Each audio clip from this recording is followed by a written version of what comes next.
बिस्मिल्लाहिर्रहमानिर्रहीम। अस्सलाम वालेकुम नाज़रीन इकराम, मैं हूं मखदूम शहाबुद्दीन और आप देख रहे हैं मेरा फेसबुक और यूट्यूब चैनल।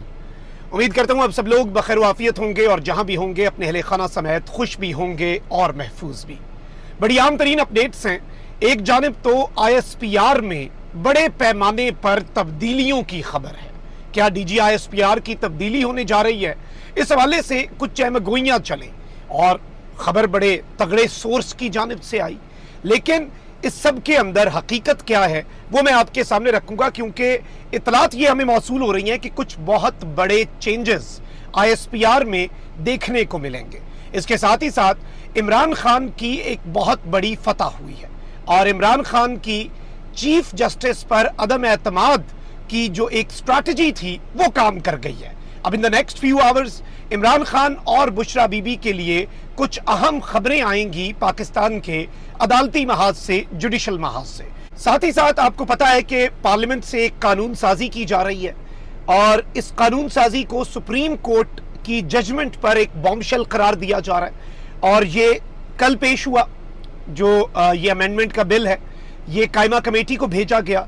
आज कायमा कमेटी में भी कुछ हद तक, बल्कि काफी हद तक तलख कलामी हुई है, तलख जुमलों का तबादला हुआ है और कप्तान का जो बावफा साथी है अली मोहम्मद खान, आज किस तरह से इमरान खान साहब का मुकदमा, पाकिस्तान की अवाम का मुकदमा उस कमेटी के अंदर, पार्लिमानी कमेटी जो है कौमी असम्बली की, उसमें अली मोहम्मद खान ने रखा है, वो डिटेल्स भी मैं आपके सामने रखूंगा। और ये कानून साजी अगर हो गई तो PTI की स्ट्रैटेजी क्या होगी, क्योंकि इस तरह तो PTI को मखसूस नशिस्तें मिलेंगी नहीं, उसे भी हमने डिस्कस कर लेना है। खबरें काफी ज्यादा हैं, अगर अभी तक आपने इस वीडियो को लाइक नहीं किया तो लाइक जरूर कर दें। आपके लाइक्स और कॉमेंट्स हमारे लिए बहुत ज्यादा इंपॉर्टेंट है, क्योंकि फायरवॉल एक्टिव हो चुकी है, हमारे चैनल्स को रिपोर्ट किया जा रहा है। यह असर ज़ाहिर इस तरह से होगा कि आप इस वीडियो को लाइक करें, ज्यादा से ज्यादा कॉमेंट्स करें और अगर मुनासिब समझें तो चैनल को सब्सक्राइब करके आप शुक्रिया का मौका भी दे सकते हैं। नाज़रीन कराम, हुकूमत जो एक बिल ला रही है, पहली चीज याद रखिएगा, ये बिल हुकूमत ने एक बड़ी स्ट्रैटेजी लगाई है कि ये एक आजाद इसे बिल का तासुर देने के लिए ना, वरना वजीर कानून इस तरह की जो आईनी या कानूनी अमेंडमेंट्स होती हैं वो वजीर कानून पेश करता है, लेकिन इन्होंने अपने रुकन बिलाल अजहर को आगे किया कि आप ये करारदाद कौमी असम्बली के अंदर पेश करें। और ये करारदाद चूंकि सुप्रीम कोर्ट ऑफ पाकिस्तान के फैसले का एक जवाब है, ये करारदाद नहीं बल्कि ये बिल जो है, और ये है इलेक्शन एक्ट 2017 में तरमीम का बिल, इलेक्शन एक्ट 2017 तरमीमी बिल 2024। अब ये जो तरमीम करने जा रहे हैं ये बड़ी खतरनाक है, क्योंकि इस तरमीम के मुताबिक इलेक्शन कमीशन तो नोटिफाई कर देगा PTI के मखसूस नशिस्तों वाले उम्मीदवारान को भी, नेशनल असम्बली के भी और प्रोविंशियल असम्बलीज के भी, क्योंकि इलेक्शन कमीशन की मजबूरी है, इलेक्शन कमीशन को ये करना पड़ना है। इलेक्शन कमीशन के ऊपर वो तौहीन अदालत की तलवार लटकनी है कि इलेक्शन कमीशन वाले याद रखेंगे और इलेक्शन कमीशन को लग समझ जाएगी। अब हुकूमत ये चाह रही है कि पार्लिमान से हम ये कानून साजी करवाएं ताकि सुप्रीम कोर्ट पार्लिमान की, क्योंकि सुप्रीम कोर्ट तो पार्लिमान के मामलात में मुदाखलत नहीं कर सकती, ऐसा नहीं है। कासिम सूरी की रूलिंग उड़ाई थी सुप्रीम कोर्ट ने, तो ये भी उड़ सकता है।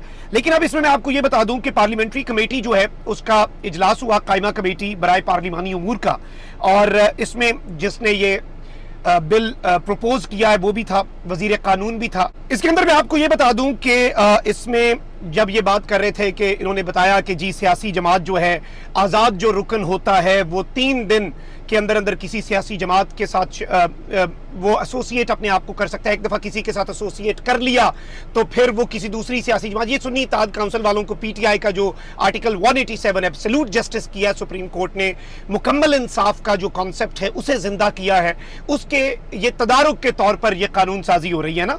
तो इसमें उन्होंने कहा कि कोई भी अदालती फैसला इसकी राह में रुकावट नहीं बन सकता।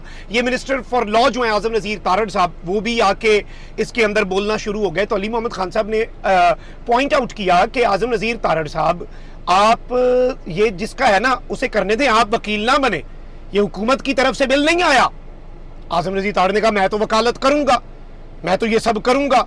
अच्छा, फिर वो आगे तिड़ गए और फिर अली मोहम्मद खान ने अच्छी खासी तसल्ली और तशफ़ी कराई दलील से और लॉजिक से।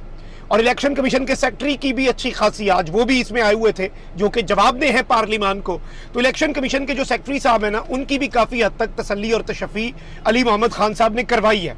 अब इस सब के अंदर एक चीज़ याद रखिएगा कि पाकिस्तान तहरीक-ए-इंसाफ की स्ट्रैटेजी क्या होगी, क्योंकि ये इन्होंने करवा लेना है कौमी असम्बली से। अब कायमा कमेटी के बाद कौमी असम्बली का इजलास जल्दी बुला के उसमें ये इसे अप्रूव करवाएंगे। उसके बाद फौरी सेनेट का इजलास और फौरी सदर मुमलिकत आसिफ अली जरदारी साहब जो हैं वो इसे अप्रूव कर देंगे, क्योंकि निज़ाम इस साजिश में लगा हुआ है। और इन्होंने कायमा कमेटी से अप्रूव करवाया। पीटीआई के जो लोग हैं उन्होंने इसकी मुखालफत की, नून लीग वालों ने इसकी हिमायत की, पीपल्स पार्टी वाले गायब थे इस क्रूशल मौके पर। उन्हें लगता है कि शायद गायब होकर कल को वो अपना दामन झाड़ सके, नहीं, वो भी इतने ही शरीक जुर्म है, ये बात याद रखिएगा। वो इलेक्शन ऑर्डिनेंस, नैब तरामीम का ऑर्डिनेंस भी, और इसके साथ ही साथ जो इलेक्शन ट्रिब्यूनल वाला ऑर्डिनेंस है वो पीपल्स पार्टी का सदर ही लाया, ठीक है, ये चीज़ भूलनी नहीं है आपने। तो पीपल्स पार्टी इस सिस्टम की बेनिफिशरी भी है और पीपल्स पार्टी शरीक जुर्म भी है, इसलिए वो मुखबरी नहीं करते। तो अब ये कायमा कमेटी से तो आगे चला गया।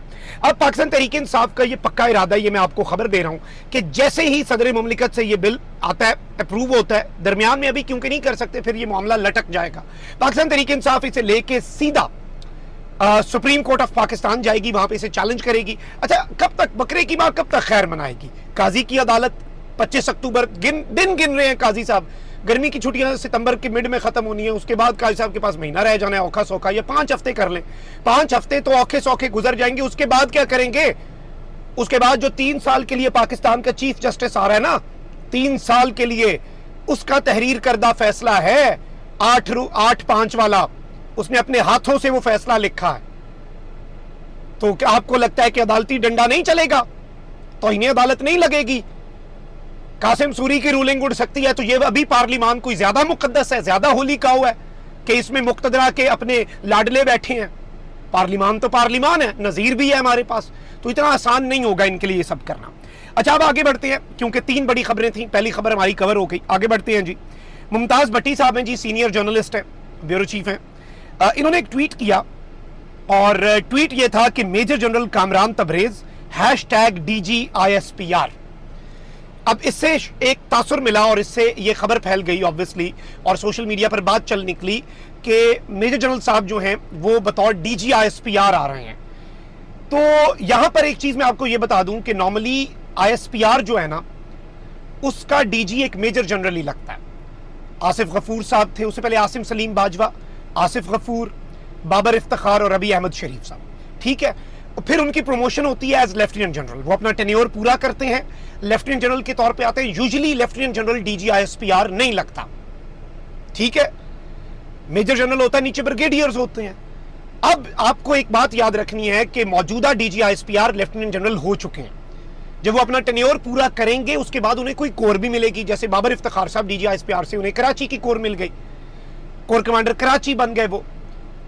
अब यहां पर जो नुक्ता है, जो इंपॉर्टेंट खबर है, वो ये है कि DGISPR की तब्दीली तो नहीं हो रही, लेकिन अब शायद स्ट्रक्चरल चेंज ISPR के अंदर जरूर आए, क्योंकि इंफॉर्मेशन वॉरफेयर बड़ा इंपॉर्टेंट हो चुका है।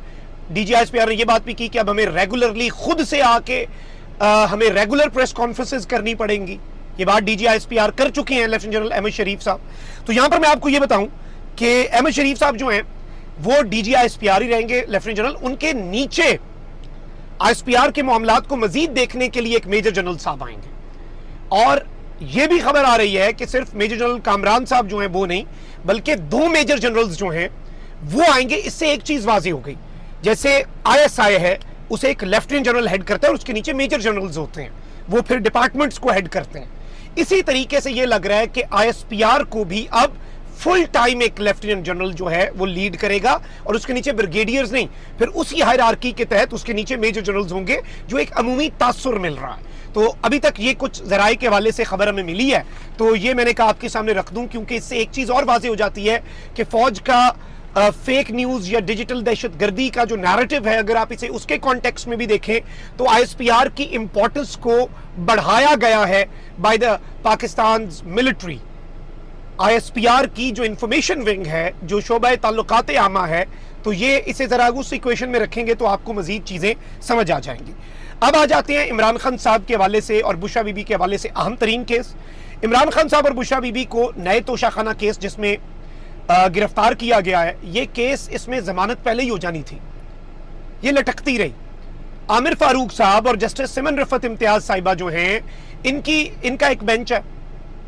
उस बेंच के ऊपर इमरान खान साहब ने अदम एतमाद कर दिया गुज़श्ता समात पर। 25 जुलाई को होने वाली 25 जुलाई की समात के ऊपर इमरान खान साहब ने अदम एतमाद कर दिया था आमिर फारूक साहब पे।